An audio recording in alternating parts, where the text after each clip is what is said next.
네, 린치핀이라는 것이 있습니다. 네, 바퀴와 그 다음에 이 수레를 연결해주는 이 핀인데요. 이제 그림에 보시는 것처럼 저 핀이 꽂혀 있어야 이 바퀴가 이탈하지 않고 수레가 잘 굴러갈 수 있게 됩니다. 그래서 이 린치핀이라는 책의 저자인 세스 고딘은 이 세상에서 사람들이 린치핀 같은 사람으로 살아야만 한다라고 말합니다. 이미 15년 전에 나온 책인데 아직도 베스트셀러 반열에 올라와 있는 책인데요. 그래서 이 수레하고 바퀴를 연결해주는 린치핀, 그 누구도 대체할 수 없는 바로 그와 같은 아주 중요한 사람이 되라는 것인데, 마치 오늘날 이 땅과 성경에서 말씀하시는 것처럼, 그리고 하늘을 유일하게 연결해 주시는 바로 우리 예수님이 이 린치핀 같은 분이 아니신가, 이런 생각을 하면서 오늘 말씀을 좀 나눠보기를 원합니다. 네, 우리가 이 없으면 회사가 돌아가지 않는 사람, 또 문제를 맞닥뜨렸을 때 모두 먼저 찾는 사람, 상황을 정확하게 분석하고 해결해 낼 수 있는 사람, 그 누구도 대신할 수 없고 조직에 꼭 필수 불가결한 그런 사람, 한마디로 대체 불가능한 그런 사람이 우리가 돼야 되겠다는 것이죠. 그러면서 그 책에서 세상이 우리에게 어떤 사람이 되라고 이야기하는가를 이야기하면서 그것을 강력하게 거부하라고 말합니다. 세상은 이렇게 말한다고 합니다. 맡은 일을 해라, 시간 맞추어 출근해라, 열심히 일해라, 상사의 말을 들어라, 참아라, 시스템의 일부가 되어라, 그러면 보상을 받을 것이다 라고 말한다는 겁니다. 세스 고딘은 이 과격하다고 생각할지 모르겠지만은 이것은 사기라는 겁니다. 그러면서 오히려 이 세상의 부품처럼 살지 말고 정말 의미 있는 존재가 되어야 된다고 말하면서, 그러면서 꼭 성경 같은 말씀을 하십니다. 어떤 말을 하냐면 세상에 소란을 피우는 인간이 되어야 된다라고 말을 하거든요. 세상을 요동케 하고 소란케 하는, 이 말씀은 히브리서 11장 38절에 우리 하나님께서 우리에게 이런 사람이 되라고 하거든요. 이런 사람은 세상이 감당하지 못하느니라. 세상이 감당할 수 없는 사람, 세상이 붙잡아둘 수 없는 사람, 세상이 가둬둘 수 없는 사람, 이런 사람이 되라고 하는데, 역시 동일한 그런 가르침을 오늘날 이제 AI가 인간의 모든 부분을 대체하는 때에, 그러나 그런 것에 휘둘리지 않는 그런 사람이 되어야 된다라고 말을 하고 있습니다.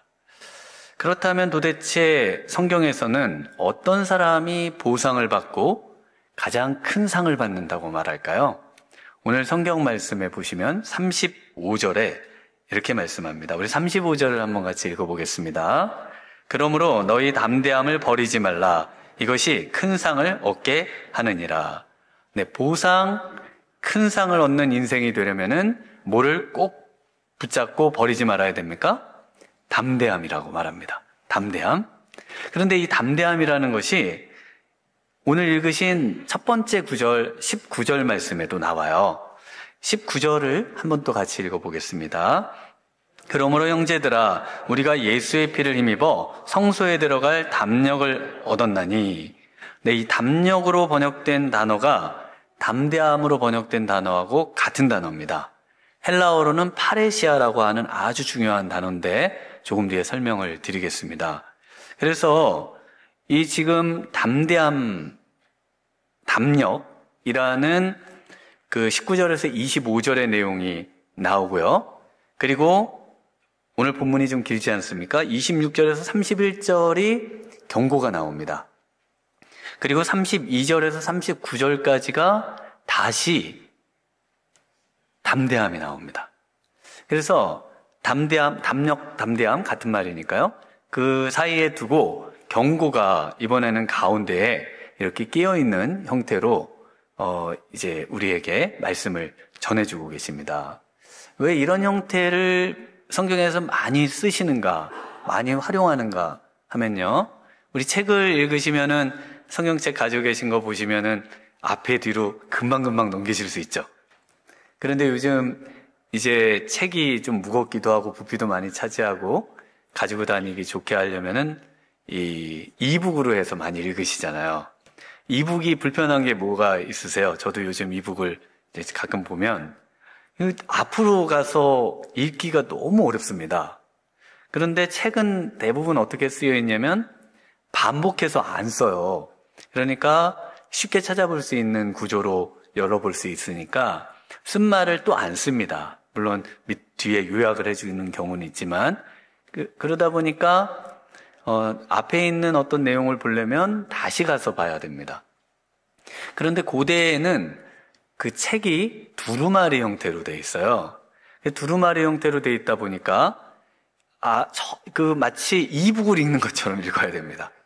이북을 읽는 것처럼 읽다 보니까 앞에서 한 말 중에 꼭 다시 봐야 되는 말들을 일반 책이면 다시 펼쳐보면 되는데요.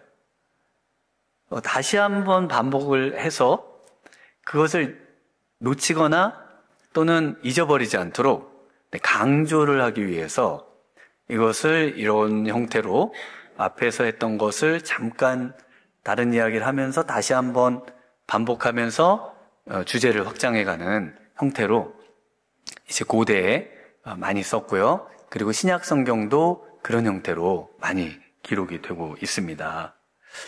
네, 그래서 이 담대함이라고 하는 주제가 너무 중요하기 때문에 만약에 그렇게 살지 못하면은 엄청난 그 경고를 해주고 있습니다. 그래서 이 경고를 보시면은 막 그냥 우린 다 지옥 갈 것 같아요. 그렇지 않으세요? 전부 그냥 하나님의 아들을 막 짓밟고 뭐 불에 그냥 막 다 우리는 다 죽고 뭐 이런 정말 끔찍한 이야기들이 나옵니다. 그런데 이 형벌을 꼭 우리가 지옥 가는 걸로 생각을 안 하셔도 됩니다. 그것은 무슨 말이냐면은 이제 11장 믿음장이 지나고 12장에 가서 보시면 아버지가 아들을 사랑해서 잘못 가는 자녀를 징계하는 내용이 나옵니다. 그래서 하나님께서 왜 이렇게 믿음으로 살지 않고 또 말씀대로 살지 않으면 이 어마어마하게 무시무시한 이 경고를 형벌을 말씀하시는가 하면은 이런 말씀을 통해서 자녀들에게 징계하시고 우리 하나님께서 또 바로 가게 하시고 훌륭한 삶을 살도록 하기 원하신다는 것을 말하고 있습니다.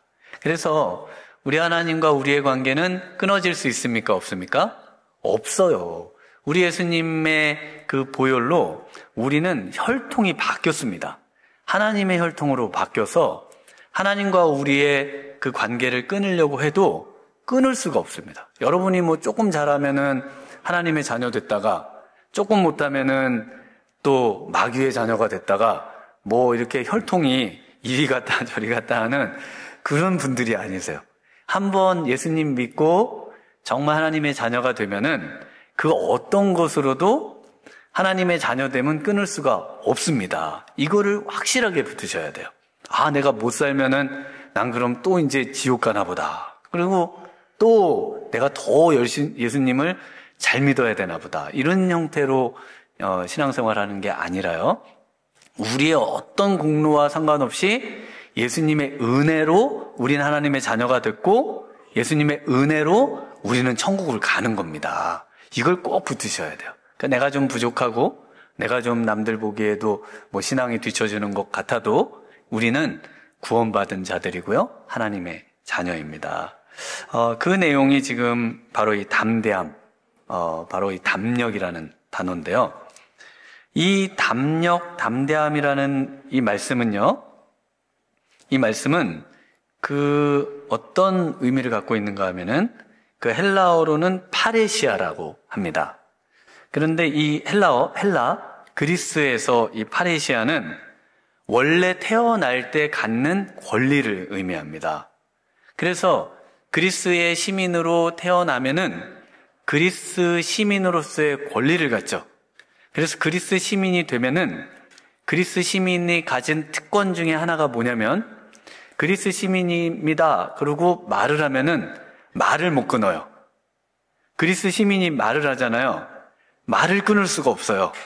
그 사람이 다 말이 끝날 때까지 기다려야 됩니다. 그래서 이 그리스가 민주주의의 시초가 되잖아요. 말을 끊을 수가 없어요. 그리스 시민이면은 누구나 말할 수 있습니다.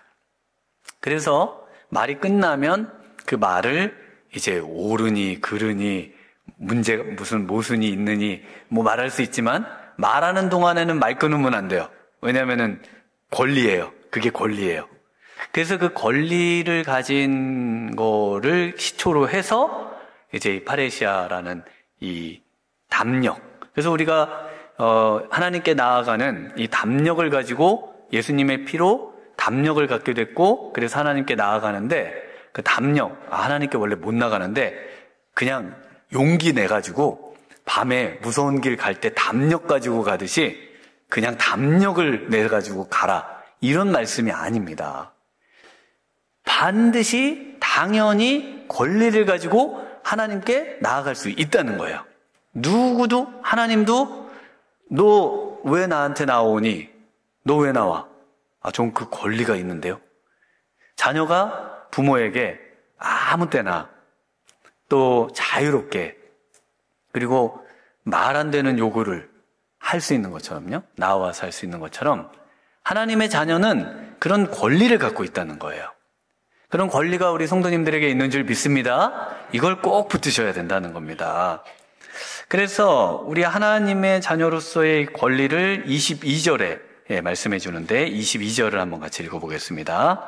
우리가 마음의 뿌림을 받아 악한 양심으로부터 벗어나고 몸은 맑은 물로 씻음을 받았으니 참 마음과 온전한 믿음으로 하나님께 나아가자. 네, 하나님께 마음대로 아무 때나 자유롭게 나아갈 수 있는 권리가 있기 때문에 하나님께 나아가자는 겁니다. 이것은 엄청난 특권이죠. 그래서 성경 곳곳에서 이것을 말씀해 줍니다. 히브리서 4장 16절에는 그러므로 우리는 긍휼하심을 받고 때를 따라 돕는 은혜를 얻기 위하여 은혜의 보좌 앞에 담대히 나아갈 것이니라. 네, 여기서 담대히도 역시 동일한 파레시아라는 단어입니다. 그래서 파레시아를 가지고 권리를 가지고 하나님께 나아갈 수 있다는 거예요. 네, 우린 그 권리가 있다는 겁니다. 에베소서 3장 12절에도 우리가 그 안에서 그를 믿음으로 말미암아 담대함과 역시 동일한 파레시아입니다. 함과 확신을 가지고 하나님께 나아감을 얻느니라. 이렇게 우리는 하나님께 권리를 가지고 특권을 가지고 당당히 나아갈 수 있다는 거예요. 그래서 그런 권리를 갖고 있기 때문에 떳떳하죠. 뭐 숨어서 나아가는 게 아닙니다. 권리가 있기 때문에 표를 이미 갖고 있기 때문에 이미 자격증을 갖고 있기 때문에 당연히 우리 집이니까 문 열으라고 하고 문을 부셔서 들어가셔도 되고 그 자유롭게 들어갈 수 있는 그런 거를 주장할 수 있는 거예요. 그래서 이 권리를 담대함이다라고 보통 번역을 하고 있습니다. 그래서 이 하나님께 나아갈 수 있다는 거예요. 그런데 하나님은 어디 계신가요? 하나님은 하늘에 계시죠. 우리와는 다른 차원에 계십니다. 그래서 하나님께 나아가려고 하면은 도대체 어떻게 나아가야 되는 걸까요? 그 권리를 우리에게 예수님께서 주셨는데 하나님께 나아가야 되잖아요. 그 나아간다는 것이 어떻게 나아가는가, 하늘로 우리가 어떻게 나아가는가를 말씀해 주는 것이 오늘 설교의 내용들입니다. 그래서 어떻게 나아가야 한다고 말하냐면 첫 번째로 믿는 도리의 소망을 굳게 잡아야 한다라고 말씀을 하십니다. 23절을 읽어보겠습니다. 또 약속하신 이는 미쁘시니 우리가 믿는 도리의 소망을 움직이지 말며 굳게 잡고. 네, 그래서 이 지금 읽으신 성경을 주보에 새한글 성경을 올려놨습니다. 거기에 보면은 전부 뭐뭐 합시다로 되어 있어요. 그래서 22절에는 하나님께 나아갑시다. 22절은 안 적어드렸습니다만 하나님께 나아갑시다 되어 있고, 23절에 보시면 굳게 붙잡읍시다 라고 되어 있습니다. 그 다음에 24절에 보시면은 힘쓰도록 북돋읍시다, 뭐뭐 합시다를 찾으시면 돼요. 25절에는 우리는 함께 모이는 일을 게을리하지 맙시다 되어 있죠. 네, 바로 요것이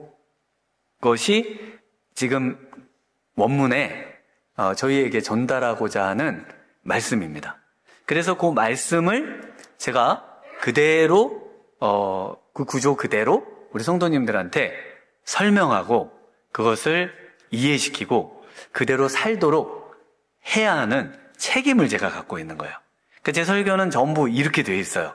전부 말씀 그대로를 그대로 이해하실 수 있도록 하고 그것을 이해하실 수 있도록 그렇게 돕는 역할을 하고 있는 겁니다. 그래서 잘 보시면 이 땅에 있는 우리가 어떻게 나아갈 수 있는가 하는 점을 말씀하고 있어요. 그 중에 첫 번째가 뭐라고요? 첫 번째가 믿는 도리의 소망을 굳게 잡읍시다죠. 굳게 잡읍시다. 그러니까 믿는 도리의 소망이 뭘까요? 믿는 도리의 소망.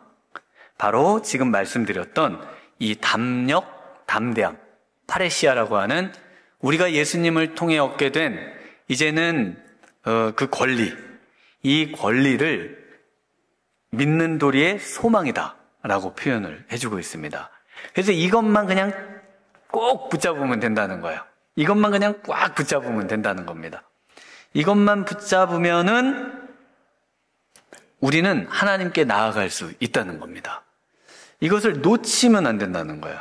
바로 이것이 뭐냐면 예수님의 피로 얻은 권리고, 또 예수님이 몸을 찢어서 우리로 하여금 나아갈 수 있도록 허락해 주신 권리고, 또 예수님께서 부활하셔서 대제사장이 돼서 하나님께로 가서 우리로 하여금 새롭고 산 길, 완전히 우리로 하여금 이전과는 다른 하나님 앞에서 살아낼 수 있는 그런 영광스러운 길을 우리 예수님이 내놓으셨는데, 바로 그 길로 나아갈 수 있는 그 통행증, 그것을 우리가 갖고 있다는 거예요. 그래서 그것만을 꼭 붙잡고 그리고 나가면 된다는 겁니다. 만약에 이걸 놓치면 어떻게 되느냐? 우리 27절만 한번 읽어보겠습니다. 오직 무서운 마음으로 심판을 기다리는 것과 대적하는 자를 태울 맹렬한 불만 있으리라.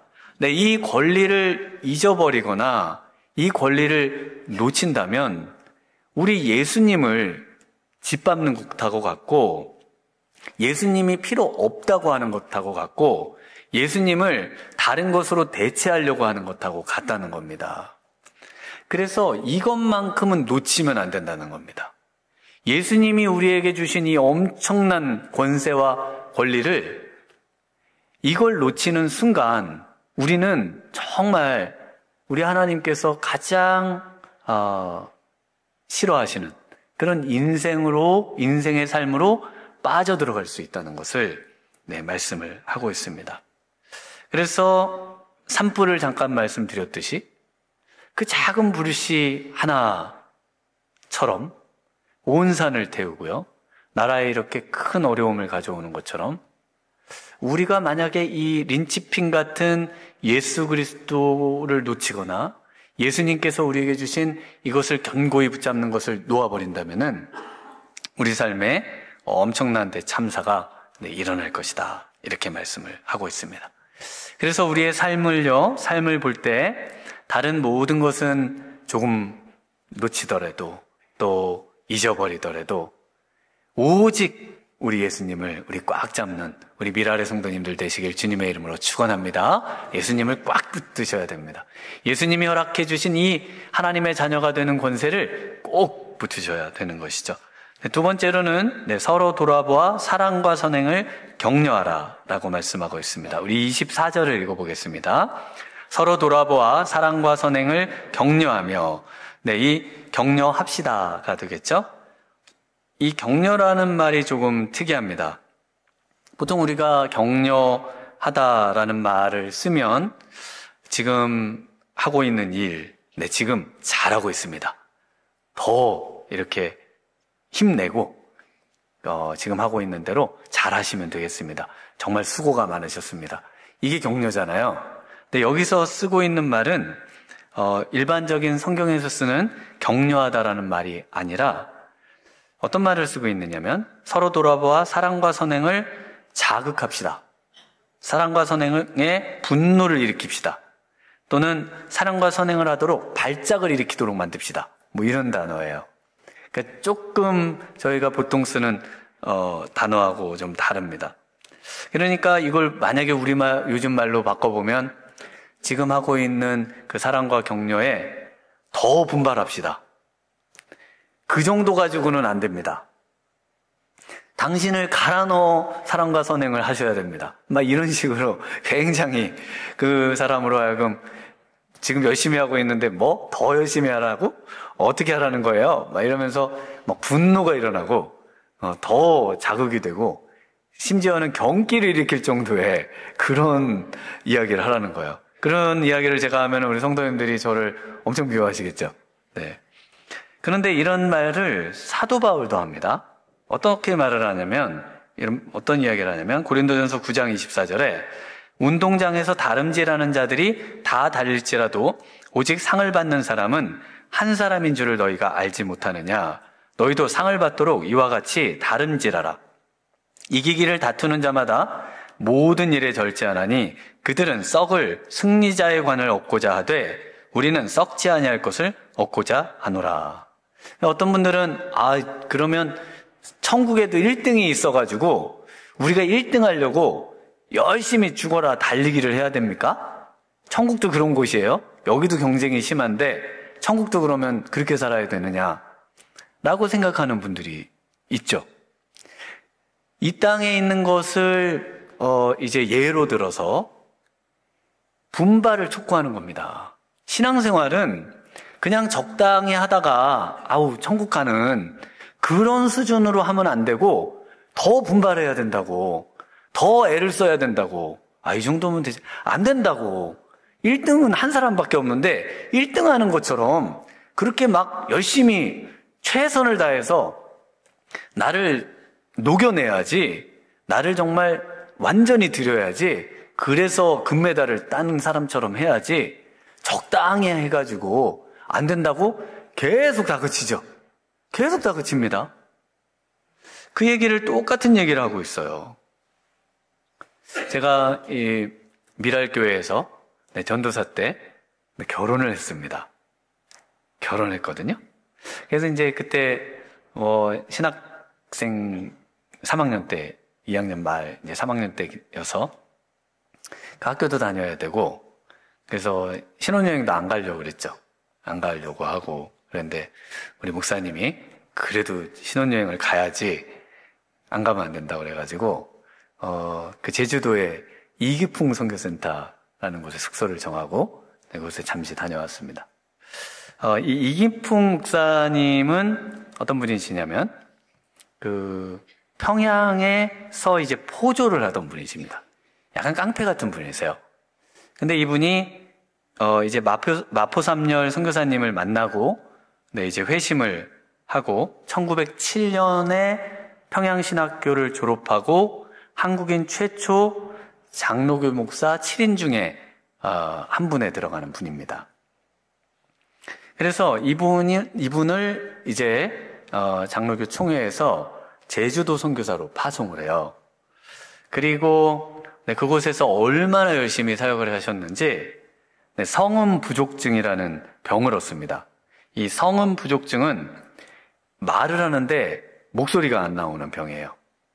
그러니까 목을 너무 쓰셔가지고 소리가 안 나오는 병을 얻으셔가지고 결국 이제 선교사직을 사임하시고 그 후에 여수 남쪽에 있는 금오도라고 하는 곳에서 복음을 전하시다가 75세에 이제 천국으로 가셨습니다. 그 사모님 이름은 윤함애라는 사모님이신데 이기풍 선교사님을 따라서 열심히 사역을 하셨는데 이분이 막내딸에게 쓴 편지가 공개가 됐습니다. 그래서 이 막내딸, 눈에 넣어도 안 아플 막내딸에게 쓴 편지에 뭐라고 쓰여 있었을까요? 우리 같으면 사랑하는 내 딸아, 뭐 어떻게 지내니? 선교사님 부모를 둬가지고 고생 많았지. 뭐 이런 이야기들이 있을 것 같잖아요. 첫 마디가 뭐를 시작하냐면요, 첫 마디부터 이렇게 시작합니다. 세상과 짝하지 마라. 그 다음 문장은 5분 이상 예수님을 잊지 마라. 열심히 교회 봉사를 해라. 주의 종은 하나님 다음가는 분이시다. 주의 종을 가슴 아프게 하지 마라. 뭐 이런 이야기들이 쭉 나옵니다.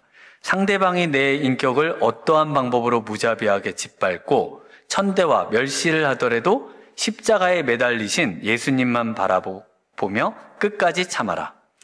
그러므로 날마다 참으며 내가 내 자신을 죽여라. 딸한테 너가 너 자신을 죽여라. 뭐 이런 말을 한다는 거예요. 그러다가 가장 마지막 문장은 이렇게 끝납니다. 제일 무서운 것은 신앙의 교만이다.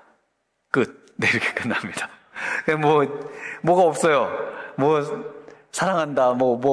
너를 보고 싶다. 뭐 이런 말이 있어야 될 듯도 한데, 이렇게 끝납니다. 정말 이 자녀에게 신앙의 발작을 일으키도록 하는 말씀 아닙니까? 그 중에 제가 기억에 이렇게 좀 마음에 와닿는 거는 5분 이상 예수님을 잊지 마라. 그래서 아마 이 선교사님 부부는 5분 단위로 예수님을 생각한 것 같습니다. 시간을 5분 단위로 쪼개 쓴 것 같아요.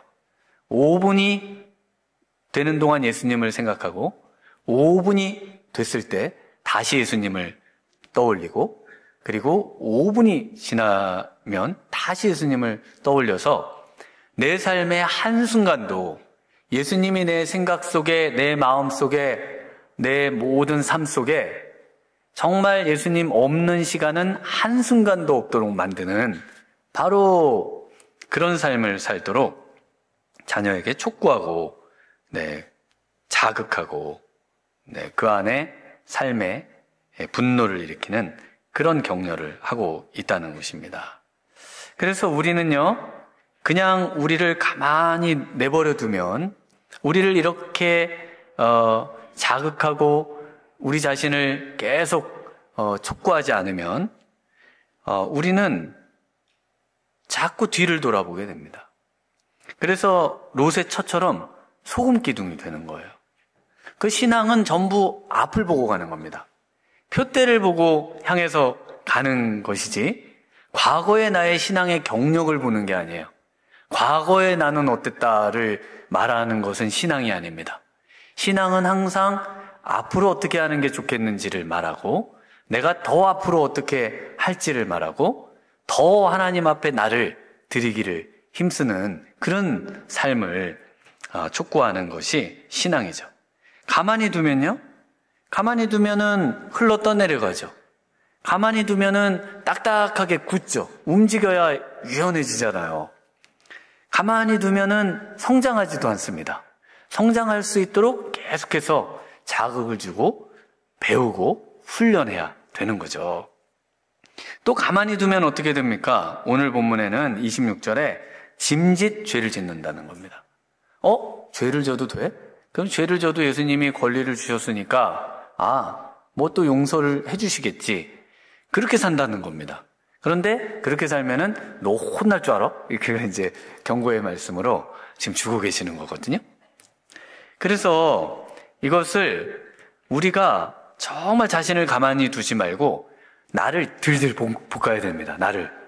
옆 사람만 들들 볶는 게 아니고 나부터 들들 볶아가지고 내가 정말 예배 가자고. 너 예배 가야 된다고. 너 그렇게 있으면 안 된다고. 드라마 보고 그렇게 누워 있으면 안 된다고. 일어나야 된다고. 성경 보라고. 그리고 기도하라고. 옆에 분들도 또 계속 다그쳐야죠. 그래서 만나면 뭐라고 하셔야 돼요?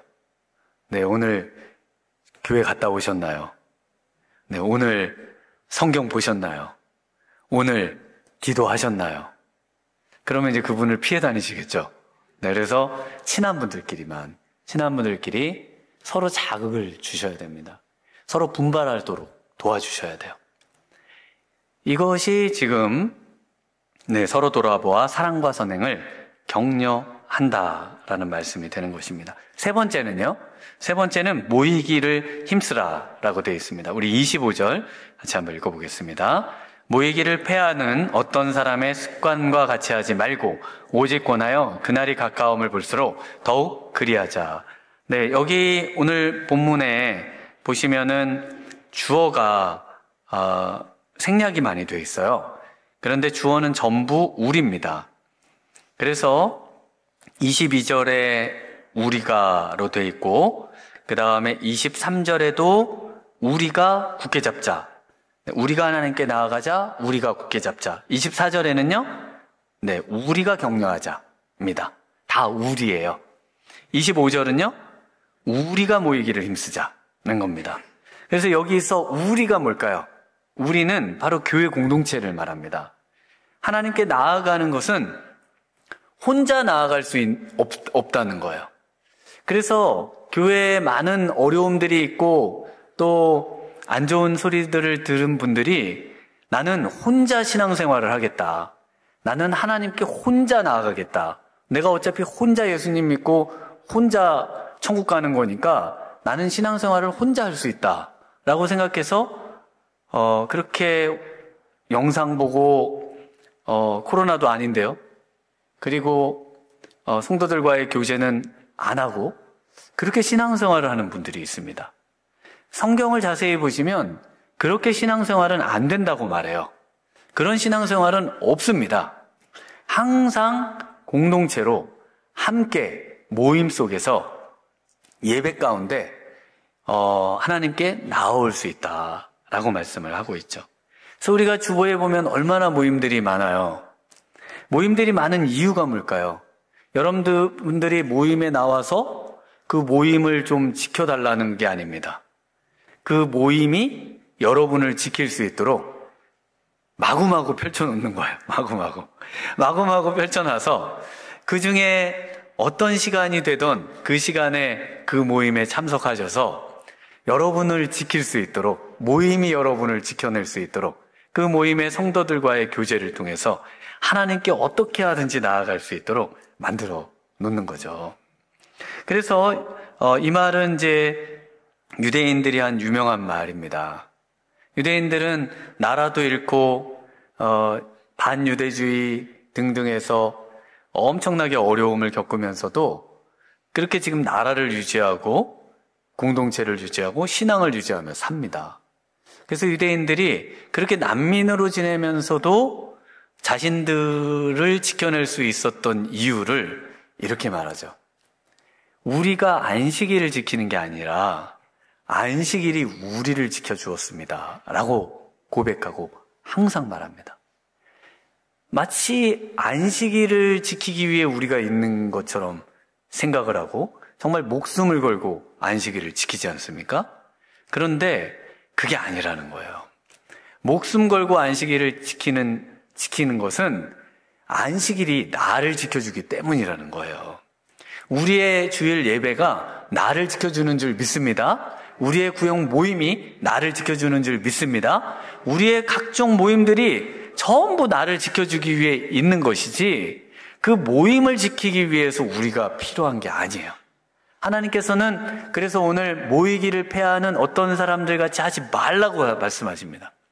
모이기를 폐하지 말라는 거예요. 모이기를 폐하면 안 된다는 겁니다. 어찌하든지 모여야 된다는 겁니다.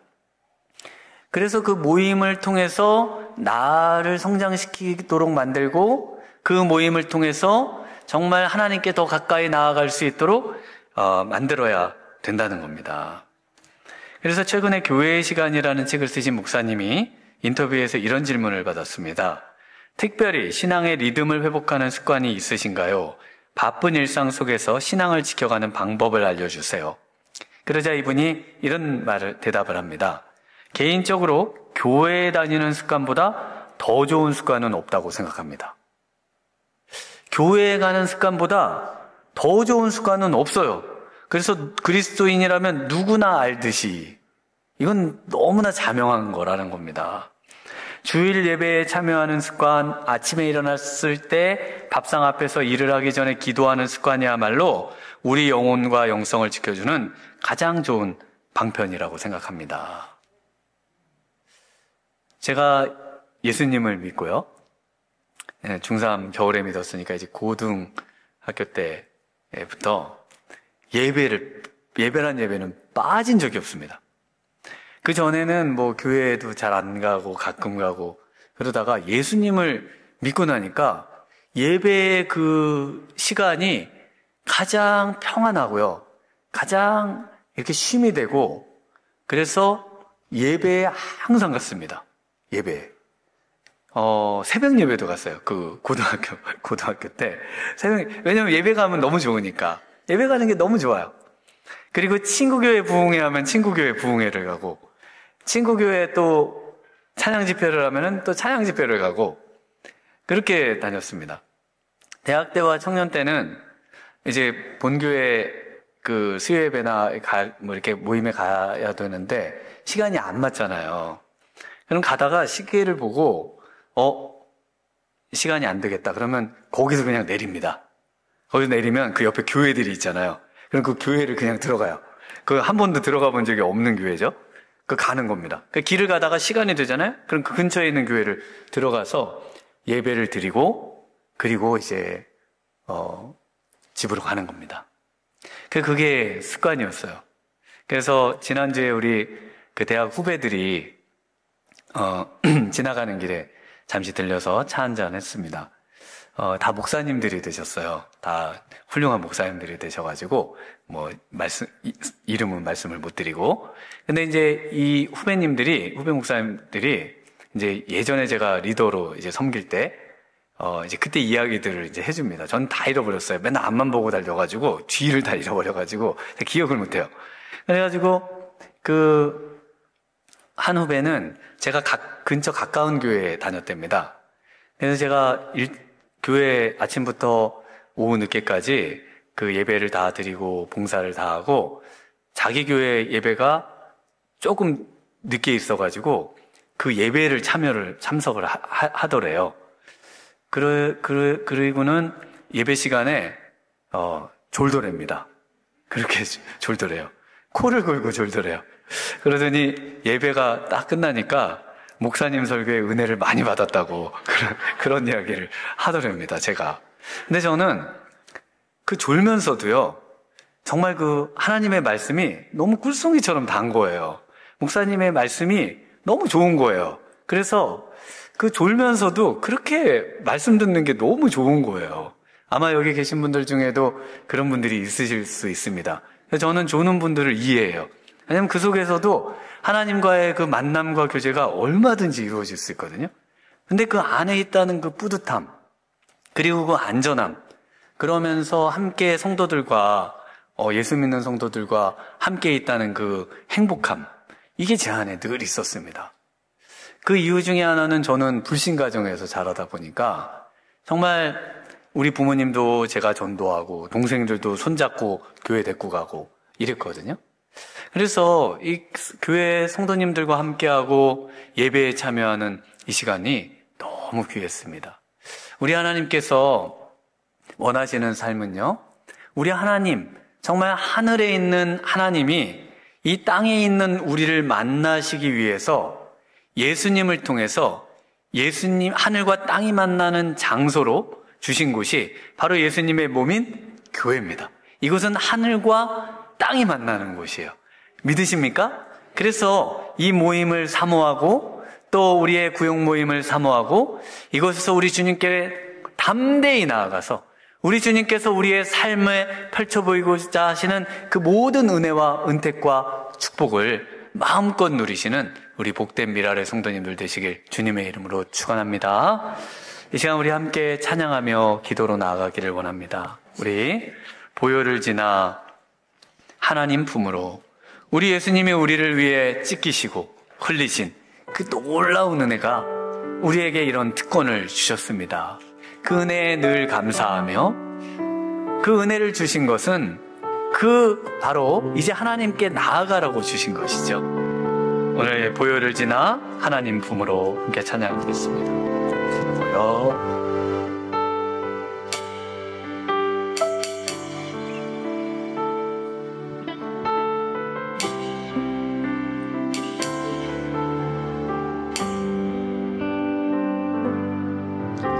보혈을 지나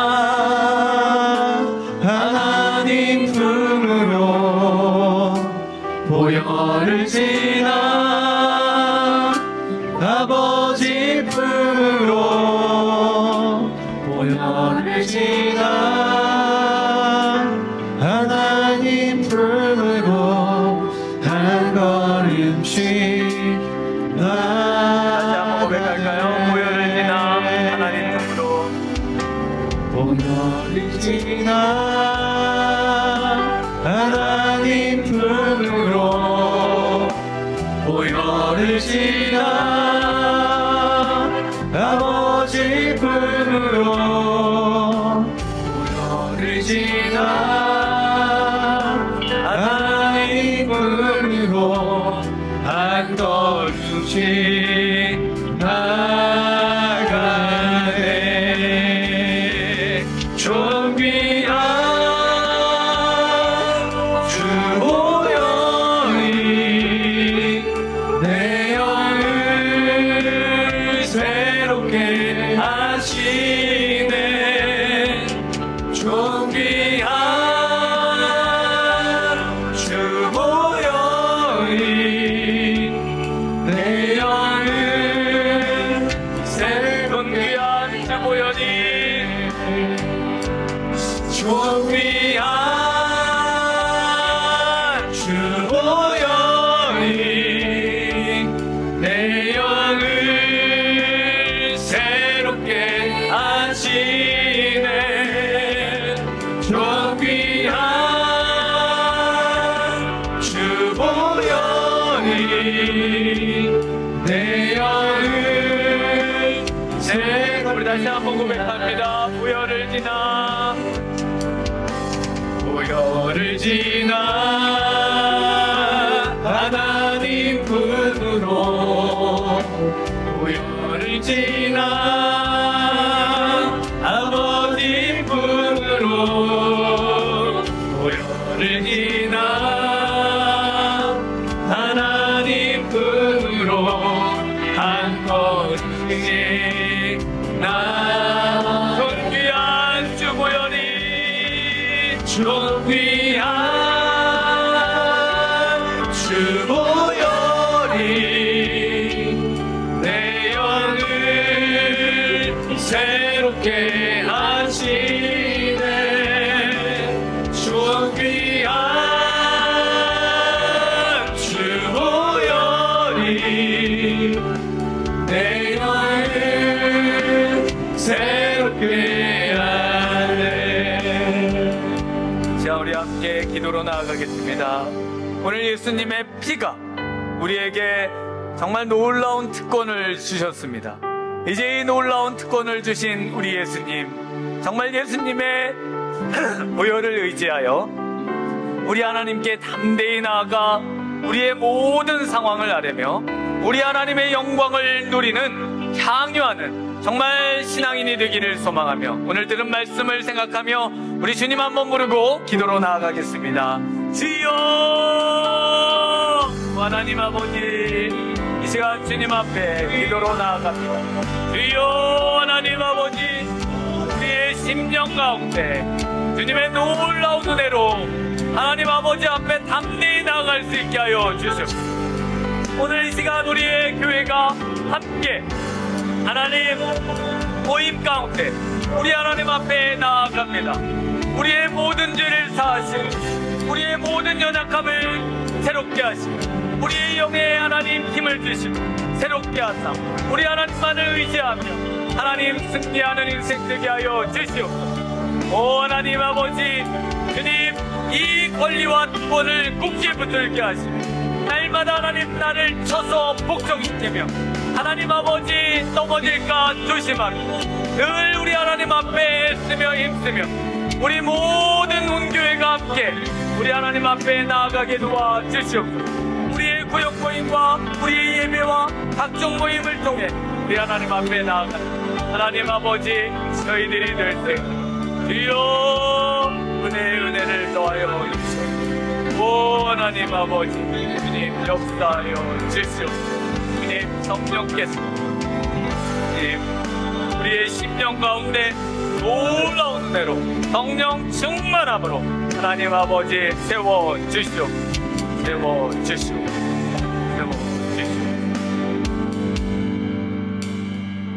이제는 우리 구주 예수 그리스도의 은혜와 무한하신 하나님 아버지의 극진하신 사랑하심과 성령님의 충만하신 은혜가 우리 예수님의 보혈로 우리 예수님의 찢기심으로 우리에게 허락하신 놀라운 특권을 가지고 날마다 우리 하나님 앞에 나아가기를 힘쓰며 세상에 감당할 수 없는 대체 불가능한 인생이 되어 우리 하나님께 영광을 돌려드리기 원하는 이곳에 모인 모든 사랑하는 성도님들 위해 지금으로부터 영원토록 함께 있을지어다. 아멘.